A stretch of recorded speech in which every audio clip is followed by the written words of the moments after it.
Thermodynamics होता क्या है, what is thermodynamics? So basically thermodynamics एक ब्रांच है फिजिक्स की जहां पे हम डील करते हैं हीट और वर्क डन और टेम्परेचर के बारे में।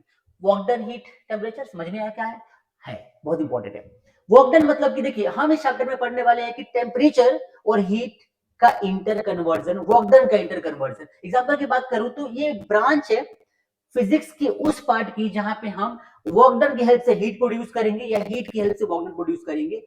And this is the branch we have to study over here and that is called thermodynamics.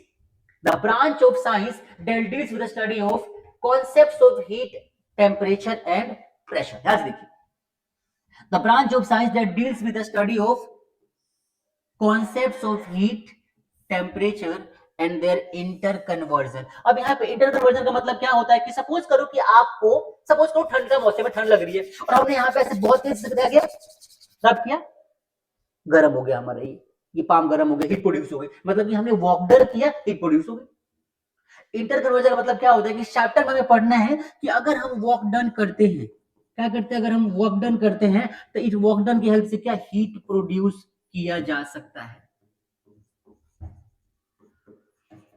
Work done की हेल्प से क्या कर सकते हैं, हीट को प्रोड्यूस कर सकते हैं एंड वाइस वर्सा भी पॉसिबल है। जैसे कि बात करें अगर हम, तो पहले के जमाने के जो इंजन हुआ करते थे जैसे स्टीम इंजन हो गए, तो इनमें क्या होता था कि हमने हीट दिया और हीट देने के बाद वो इंजन प्रोसीड होता था, चलता था।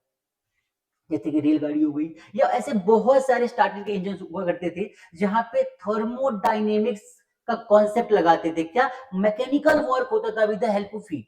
स्टीम इंजन में क्या होता है भाई, हीट दो, स्टीम बनेगा, उससे इंजन काम करेगा, मैकेनिकल वर्क डन करके देगा। मतलब क्या हो गया कि हमने यहाँ पे हीट एनर्जी से क्या कर दिया भाई, हमने हीट एनर्जी,